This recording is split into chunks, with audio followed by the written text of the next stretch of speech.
I am spending £3,311. That's insane. It's less than £1,400 a month. Woo! Happy days. We'll have all of the legalities sorted out, but our budget is between £300,000 and £400,000. Hello everybody, how you doing? I hope you're doing really well. Welcome back to my YouTube channel. I am quite excited for this video because I feel like I have a lot of questions, a lot of things that I need to clear up, plans for the future. We're going to be talking, as you can tell by the title, money, finances, budgeting, the future for myself, the future of my career, how I'm saving. There's going to be a lot. This is going to be quite a heavy video in terms of what I'm going to be talking about. So, if that's your jam and that's what you're here for, maybe you're trying to save money, maybe you're trying to be a little bit more savvy with your finances, maybe you're saving for a house, then welcome, hi. Or if you're new here and you don't know who I am, hello, I'm Luke. I am now about to embark on a journey of saving for a house.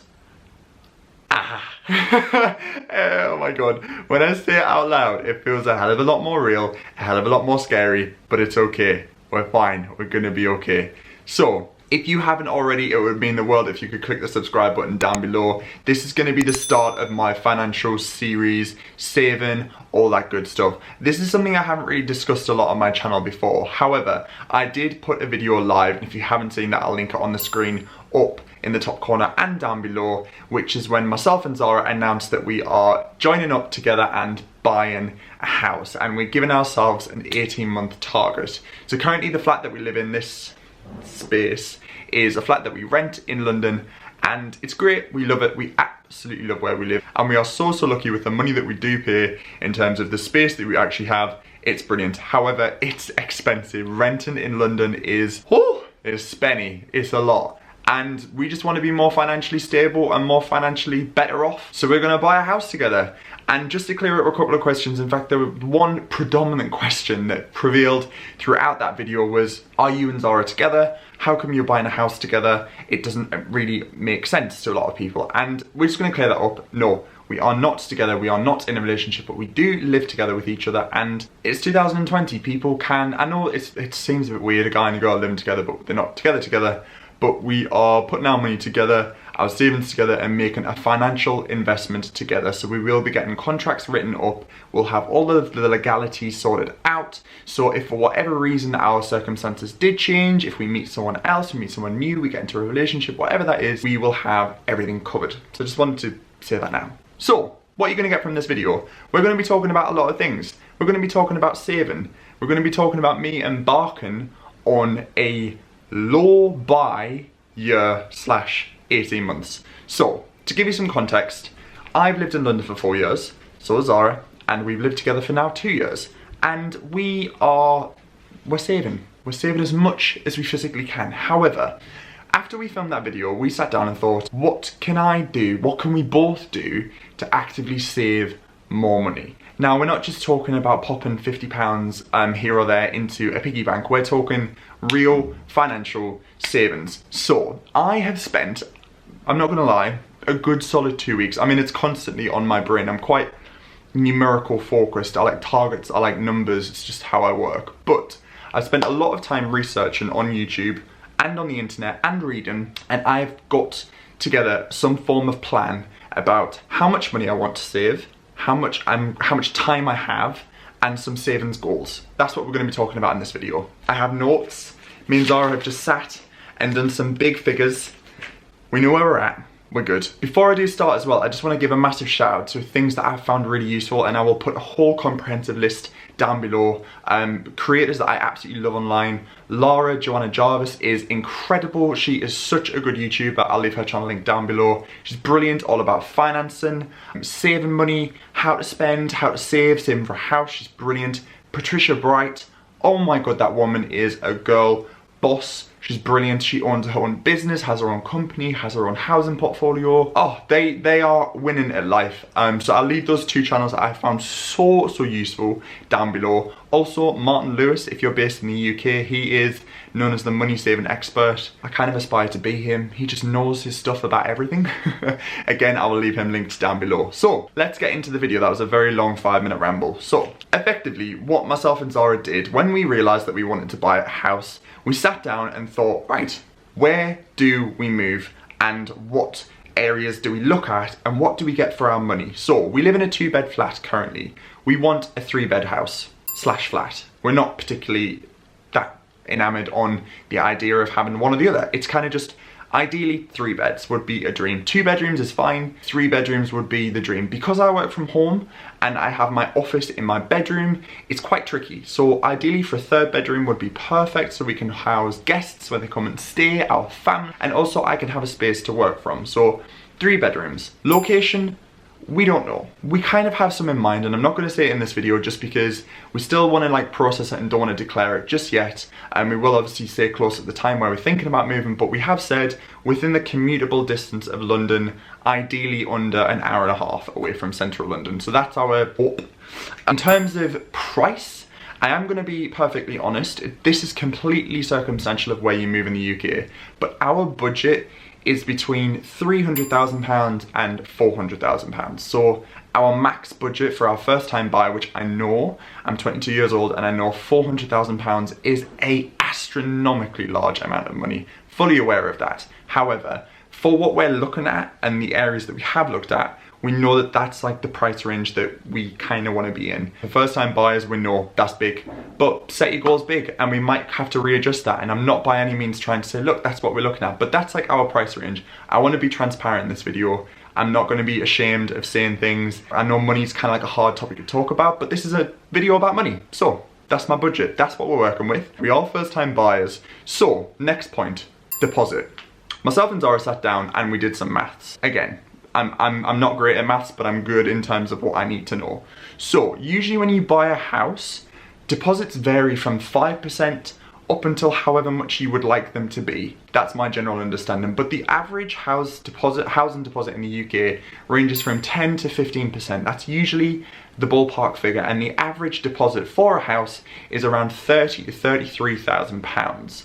US dollars, that's probably going to be around $39,000. There are so many schemes in the UK for zero deposits, help to buy. Myself and Zara really want to go down the traditional route of just saving hard cash. That's what we want to do, and that's our goal. We're going to be doing it the old-fashioned way. I have thought about opening a help to buy ISA, which obviously don't exist anymore, so I'm going to be getting a lifetime ISA. Now, a lifetime ISA, you can invest up to £4,000 a year into a lifetime ISA, and then the government every 12 months give you an extra £1,000. Now the only catch is you cannot take that money out of that ISA unless you are using it for a house. And if you want to take the money out, you are charged a penalty fee. So ideally, I need to know that I'm making a good financial decision, that the money that's going into that ISA will not be needed until I buy a house. So what we did was sat down and we've set ourselves some saving goals. We used a mobile banking app that myself and Zara use, and you can set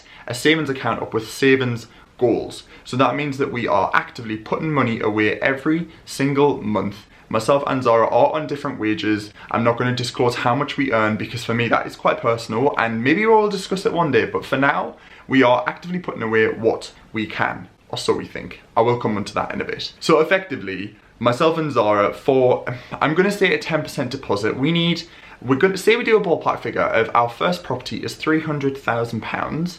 Myself and Zara need to save £30,000 for our property. So that's what we need, £30,000, which is a astronomically large amount of money. I know to some people that might not seem a lot, but for two 20-year-olds to save £30,000 when you're currently spending £1,400 a month to live in London, it's a lot. It's a lot. So you divide that between the two of us, we need to equally save £15,000. Of that £15,000, we have 18 months to do that. So that's when you need to start doing the maths. This looks like a lot, but then you half it between the two of us, which is 15,000 and 15,000. And then of that 15,000, we need to save £833 a month, starting from now, to get our £30,000 housing deposit, and that's talking from scratch. Myself and Zara are very, very lucrative in the sense that we are savvy when it comes to money. We don't spend where we don't need to, we save where we can. Currently, given the global crisis that we do find ourselves still in, obviously money has been a bit up and down. We've saved in some elements because we haven't travelled, but we've spent more because personally I haven't earned as much because obviously I'm self-employed and it's had an effect on my business. So things are going up and down, but that's our goal. We need to save on average around £833 a month to be on target for our £30,000 housing deposit. And that's our maths. That's the fundamentals. That's all we need to cover. So my first tip I would say to any new buyers out there, assess what your budget is, assess what is achievable for you to save, and look at properties that are a manageable amount. Trust me, I'd love to live in a £500,000 house. I would. But our financial circumstances at the moment do not allow that. And we are still first-time buyers and we are still young. So I would say be realistic. Look at properties that you think you can pay off. And there are a ton of mortgage calculators online that can work out how much deposit you need, how much your monthly repayments will be. Currently we pay, as I've said, £1,400 a month. That's without any utilities, that's without any council tax, that's without any food, nothing. That is just a base rate of £700 a month each. So myself and Zara both said anything that's less than that will be a bonus. So if we can pay our mortgage payments as less than £1,400 a month, woohoo! Happy days. That is happy days. It's a saving. Woo! Obviously, I did say in the video as well, we want to get into property. I feel like the next step in my life will be into property investment. I love property. I love interior. I love sourcing properties. I spend the majority of my time looking for properties online. And yeah, I'm saying it out loud. I love the idea of working in property. So that's what we're gonna do. That's the next step. So that's an update. That's what we're doing. Those are some figures. That's what we're working with. However, I just did a bit of quick maths prior to this video. In fact, I did a lot of maths, if you guys can see that. And I worked out of how much money that we actually do spend on average, myself personally, not Zara, just my circumstances, on food and drink, coffees, clothing, and travel and entertainment. Those are like my 5 main categories. I've done a lot of research into this, and the whole idea of a no buy year kind of scares me. I wouldn't say I'm particularly frivolous when it comes to money, but I know I can definitely get my spending down. So as I've mentioned in previous videos, my life's changed, everyone's lives have changed, and my financial situation has definitely been impacted, but it's also going to improve, purely just because I know how much I can now save. So let me just throw some quick numbers at you. In London, the average coffee price is around £3.50. Personally, that's how much I'd averagely spend on a black coffee with a splash of oat milk, because I drink oat milk and they charge you an extra 50p for it in majority of cafes. That's £3.50 for a coffee. On average, I'd buy around 3 coffees a week because I'd be running around in meetings, I'd be shooting, I'd just be doing my thing. So that's £10.50 a week, just on coffee alone. Times that by a year, that's £546 on coffee. What? My coffee machine was £500 and I love it. Why am I not using it more? So, since the lockdown and since the majority of coffee shops have been closed, I am now using a coffee machine so much, and everywhere we go, we take our own coffees, and we've saved a bomb. Like, I cannot tell you how much money we've saved just on coffee. So this is the exciting part of the video. I am now embarking, and I'm saying this on camera, on a low buy year. I'm doing it. I'm dedicating myself to this. Now, that is different to a no buy year, because no buy years are strict. They're as strict as you want them to be, but no buy years tend to be 0 to no buy purchases. So that's no clothes, minimal on holidays and excursions, travel is limited, just a general life does tend to be around the no buy. However, I have watched some amazing videos, especially by Lara, who I mentioned at the beginning, who's doing a low buy year, so L-O-W, not no. And that's more so reining in your spending and limiting the amount of money you do allow yourself on a monthly, weekly, daily basis to spend. And I feel like that's much more achievable, not only for myself, but for Zara and so many more people out there. So I'm gonna do a low buy year. And in terms of low buy, this is how I'm addressing it. I've worked it out that I was spending £22.50 a month on a gym membership. I'm now cancelling it. And I know there's going to be people in the comments that do say, you can't withdraw all this money from the economy because if everyone else does this, then the economy doesn't exist. Personally, I know there are so many gyms out there with active memberships that they're not going to miss just mine. And as I've said in previous videos, I'm loving working out at home. It's free, it's minimal in terms of cost. You know, the equipment we've bought, we've paid for, that's ours now. And I love it. Running is free. We've got parks in London that you can do workouts in. I was sucked into the bubble that I needed a gym membership to earn a good body, and I don't need that. So I'm saving myself £22.50 a month. So then the next thing, I used to spend £19.99 on a Cineworld unlimited card, aka going to the cinema as much as you want for £20 a month. Sounds amazing, but when you're not allowed to go to the cinema because they're closed, it makes you realise that you don't really miss it that much. So that's £20 a month. So over a year, that's £239.88 I've then instantly saved. Haircuts. Zara has become my barber. Be honest guys, I'm not gonna lie, she's doing a sterling job. My hair doesn't really look that different. I get a 0 on the sides and the top's always messy, so £20 a month. I get 2 haircuts a month because my hair grows at a rate of knots. So I know this is completely circumstantial again, and barbers, please don't take it personally, but I'm not getting my hair cut in a barbershop anymore. I might once I own a house, but for currently, if we're saving money, I'm not getting my hair cut. So that is a saving of £480 a year. So in total, of just cancelling my gym membership, cancelling my Cineworld subscription, and not getting my hair cut twice a week, I've saved £1,535.88 in 12 months. Without even putting money into a savings account. It's literally just 0 spend on those expenditures. When you put it in like that, that's when the cogs start ticking in your mind and you're thinking, I can do this. Next step, I looked at travel. My travel expenses in London, on average, I spend £1.50 per bus trip.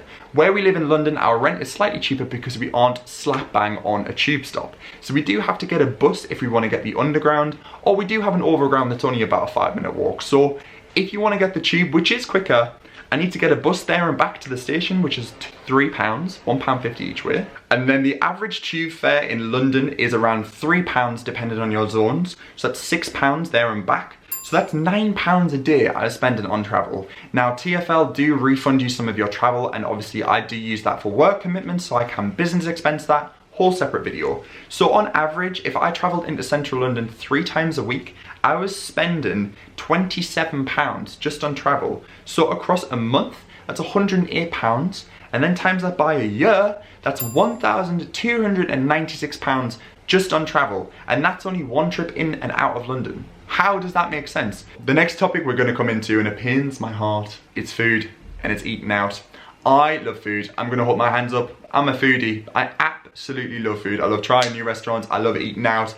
I am a massive advocate of, if you're going to do something and spend your money on something, spend it on food. I'm not a particularly like designer kind of guy, but I did some quick maths. So if I bought a lunch in London on average is around £6 to £8. So let's go top spec. Let's do £8, okay? And then if I bought a dinner, so a dinner out on average in London is around £25 if you get say a main course, a cocktail or a nice glass of wine, and a little bit of a tip, you're looking around £25. So let's do some quick maths. If I spend £10 on lunch, that's 1 lunch out a week. If I do that 4 times in a month, that's £40. Then times that by a year, that's £480 just on lunches. Then dinners, if I do 2 dinners a month at £25, that's £50 a month.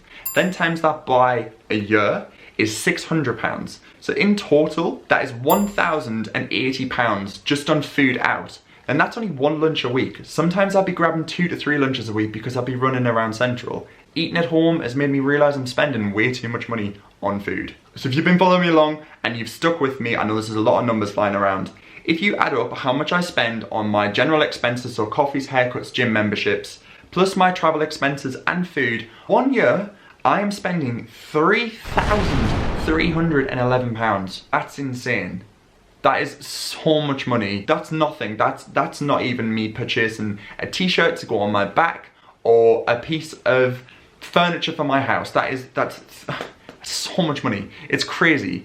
So this is why I'm doing the math. This is why I'm doing my low buy year. And the thing is, the one thing I want to stress after this video, we're gonna tune it all in now and reaffirm what we've just said. Low buy, no buy. all has to center around your enjoyment and quality of life. If you feel like your quality and enjoyment of life has dramatically been reduced and impacted because you're trying to save, then you need to maybe reassess how you are attacking or strategizing your no buy, low buy year. Because personally, I think life is about enjoying, and it doesn't mean you have to enjoy life by spending a lot of money. I've realized that. Myself and Zara have had some of the most amazing days in lockdown, and we've spent no money. We played a board game, we went for a walk, we explored a new part of London. Just because you aren't spending money, it doesn't mean that you have to be miserable. So that's my point. Definitely be realistic, definitely be honest, and assess this as whether you can actually do it and you're gonna get a benefit from it. Give it your all and try it. So yeah, that's a little bit of where we're at now. These are gonna be regular update videos. I'm gonna do regular check-ins. If you guys wanna see how much I spent on average in London, once this lockdown definitely gets better and I'm gonna be going back to the normal, maybe like the new normal, which is me gonna be traveling into London and going to an occasional meeting or two, obviously safely, I will be more than happy to do that. To summarize, we're saving for a house. Our deposit is already starting to be saved for, which is brilliant. I'm doing a low buy year as of now, which is fantastic. And I'm excited. I'm genuinely excited. So that's everything. I hope you have found this video useful and not too rambly. If you're stuck along for this long, then brilliant. Thank you. I'm excited. I genuinely am excited. Like I said, there's going to be regular check-ins. But if you have found this video useful, or if you want to see more financial advice, tips, that kind of thing, leave a comment down below. And if you have enjoyed it, smash that thumbs up button. And if you haven't clicked subscribe yet, please do. Honestly, it means the world to me. I can't believe how many new people there are out there, but it's just down below and it's free. But yeah, thank you so much for watching. As always, big love, and I'll catch you all very soon. Bye for now.